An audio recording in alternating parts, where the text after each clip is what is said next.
इस खोज का महत्व कि इस ब्रह्मांड को हमारे साथ शेयर करने वाले दूसरे प्राणी हैं, बिल्कुल अभूतपूर्व होगा। ये मानव इतिहास में एक युगांतकारी घटना होगी।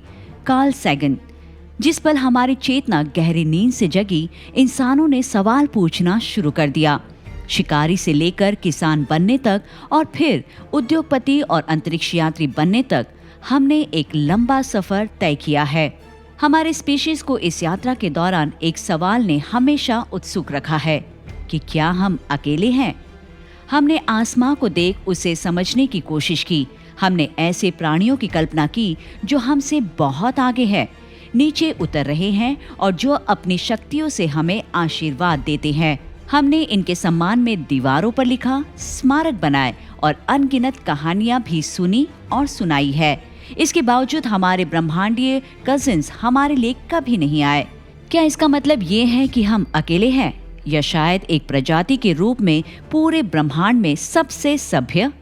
हो सकता है या शायद नहीं भी, लेकिन जवाबों ने हमारा शुक्रिया करना शुरू कर दिया, जो हमारे ग्रह से 4.2 प्रकाश वर्ष दूर है। स्वागत है आपका विज्ञान 360 में। वीडियो को आगे देखने से पहले हमारे चैनल को सब्सक्राइब करें ताकि मिलती रहे आपको एस्ट्रोनॉमी की दुनिया की ऐसी ही लेटेस्ट खबरें। सोलर सिस्टम से 40 ट्रिलियन किलोमीटर दूर सेंटोरस के तारामंडल में एक छोटा सा स्टार सिस्टम है जिसे प्रोक्सिमा सेंटोरी कहा जाता है, जहां जीवन संपन्न हो सकता है। हमारे सूर्य के मुकाबले प्रोक्सिमा सेंटोरी 500 गुना मंद है और इसीलिए नग्न आंखों से दिखाई नहीं देता। तो फिर एलियन लाइफ की खोज में स्टार सिस्टम इतना अहम क्यों है? हमारे ब्रह्मांडीय खोजकर्ता ने स्टार सिस्टम को स्कैन करते हुए लाल बौने प्रोक्सिमा ए, बी और सी की परिक्रमा करने वाले 3 ग्रहों की खोज की है, जिसमें प्रोक्सिमा बी दिलचस्प बनकर उभरा है। बहुत ही दिलचस्प। यूरोपियन स्पेस ऑब्जर्वेटरी द्वारा 2016 में खोजा गया प्रोक्सिमा बी हर 11.2 पृथ्वी दिनों में अपने तारे की परिक्रमा करता है और दिलचस्प बात यह है कि ये स्टार सिस्टम के रहने लायक क्षेत्र में मौजूद है। इसका मतलब है कि इसमें तरल पानी हो सकता है। दूसरी मजेदार बात इस प्लैनेट की ये है कि ये अपने स्टार से वैसे ही टाइटली लॉक्ड है जैसे पृथ्वी से चंद्रमा। इसका मतलब प्लैनेट का एक हिस्सा पूरी तरह से अंधेरे में और दूसरी साइड उज्जवल और बहुत ही ज्यादा गर्म, जहां जीवन मुश्किल है। ऐसे में आपका सवाल होगा कि इस ग्रह पर जीवन कैसे मुमकिन है? नासा के नए मॉडलिंग काम के मुताबिक गर्मी को हवा की मदद से डिस्ट्रीब्यूट करते हुए ठंडे और डार्क साइड पर जीवन मुमकिन किया जा सकता है। इस प्लैनेट पर जीवन उभारने और सभ्यता को फलना फूलना है तो उन्हें प्रकाश की जरूरत होगी। उनकी दुनिया को रोशनी से भरने के लिए वहाँ की सभ्यता पावरफुल मिरर्स तैनात कर सकती है या उन्हें एलईडी स्टाइल लाइट की जरूरत होगी। और यहीं पर मानवता के सबसे पावरफुल टेलीस्कोप की एंट्री होती है। हम सब ने देखा कि जेम्स वेब स्पेस टेलीस्कोप क्या कुछ कर सकता है।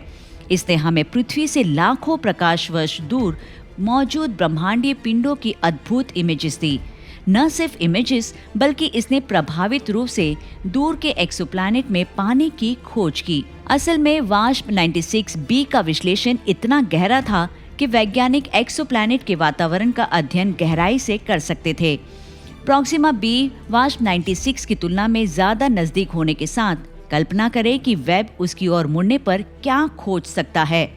नासा वेब पर नियर इंफ्रारेड इंस्ट्रूमेंट का उपयोग करने जा रही है ताकि आर्टिफिशियल लाइट यदि है तो उसे डिटेक्ट कर ग्रह के प्रकाश में एलईडी लाइट वेव्स को बताने वाले संकेतों की खोज की जा सके। 2019 में प्रोक्सिमा बी की दिशा से 5 मिनट के लिए आने वाले रेडियो सिग्नल्स का पता चला था, लेकिन इसके बाद इसके बारे में कुछ भी पता नहीं चला। एस्ट्रोनॉमर्स अब मानते हैं कि रेडियो सिग्नल्स का सोर्सेज एक मानवीय विसंगति थी, लेकिन एलियन संकेत से इनकार नहीं किया जा सकता। इसीलिए प्रोक्सिमा बी के रहने योग्य होने के बारे में उत्सुकता ट्रैपिस्ट सिस्टम के बाद दूसरे स्थान पर है। अच्छी खबर ये है कि नासा ने वादा किया है कि वेब जल्द ही अपना ध्यान इन दुनियाओं की ओर लगाएगा।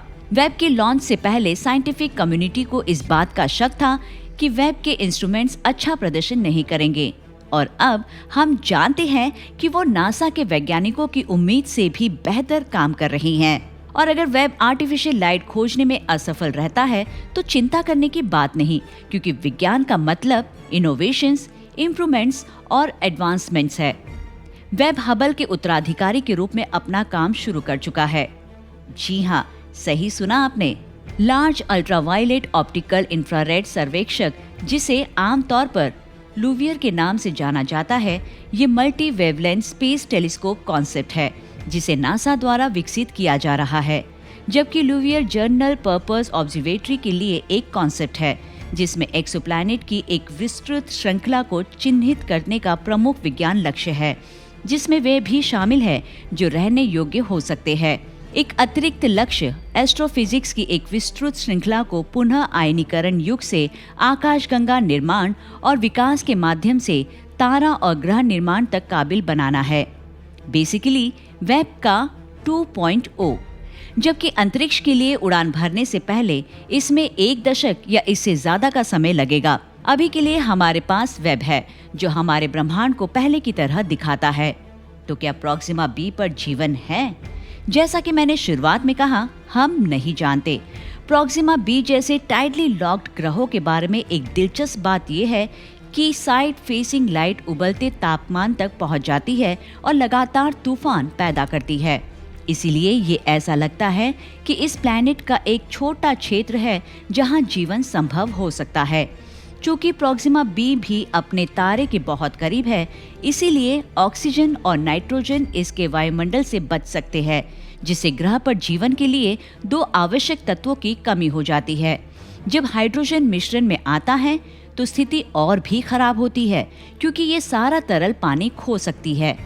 लेकिन बहुत कुछ है जो हम एलियन दुनिया के बारे में नहीं जानते। पृथ्वी की तरह जीवन अंतरिक्ष की विशालता में कई रूपों में हो सकते हैं। समुद्र तल में गर्म छिद्रों पर शोध से पता चलता है कि जीवन 120 डिग्री सेल्सियस से थोड़ा ऊपर के तापमान में जीवित रह सकता है। डीएनए अणु कम से कम सतह की परिस्थितियों में 120 से 140 डिग्री सेल्सियस के बीच के तापमान पर अपनी अखंडता को खो देते हैं और डीएनए के बिना जीवन अस्तित्व में नहीं हो सकते। फिर भी हम जानते हैं कि कार्बन, हाइड्रोजन और जीवन के दूसरे जरूरी निर्माण खंड पृथ्वी के अंदर और भी अधिक तापमान के तहत मुमकिन है। अंतरिक्ष की गहराई को समझने के लिए हमें अपने ग्रह की गहराई को समझना होगा, लेकिन इस पर फिर कभी चर्चा करेंगे। अभी के लिए हमें वेब मिल चुका है और इसकी मदद से एस्ट्रोनॉमर्स प्रोक्सिमा बी का प्रत्यक्ष रूप से निरीक्षण करने में सक्षम होंगे और अगले कुछ दशकों या अगले कुछ सालों या महीनों में इस पर जीवन की आगे की संभावना की जांच कर सकेंगे। ये शायद मानव जाति के सबसे बड़े प्रश्न का उत्तर दे सकता है कि क्या हम अकेले हैं? एस्ट्रोनॉमी में एक नया अध्याय शुरू हो गया है और हम इस युग में रहने के लिए भाग्यशाली है। जीवन की तलाश में हम सड़क के एक कांटे पर आ गए हैं। हमने अपने मिल्की वे में हजारों ग्रहों की खोज की है, जिनमें से कई पृथ्वी के समान है और अपने तारों के रहने योग्य क्षेत्रों में परिक्रमा कर रहे हैं। हम जानते हैं कि गैलेक्सी में अरबों ग्रह है। हमारे स्पेस और ग्राउंड टेलीस्कोप्स, साथ ही रिमोट सेंसिंग टेक्नोलॉजी तेजी से शक्तिशाली होते जा रही है। अब तक हमने जो जीवन देखा है वो यहीं पर देखा है। कुछ समय के लिए हम अंतरिक्ष में देख रहे हैं, उम्मीद कर रहे हैं कि कोई या कुछ वहां से हमें देख रहा है। वेब जाओ ब्रह्मांड को अनफोल्ड करने। इस खबर पर क्या है आपकी राय? कमेंट कर हमें जरूर बताएं। विज्ञान से जुड़ी ऐसे ही इंटरेस्टिंग खबरों को जानने के लिए हमारे चैनल विज्ञान 360 को सब्सक्राइब करें और बेल आइकन को प्रेस करना ना भूलें।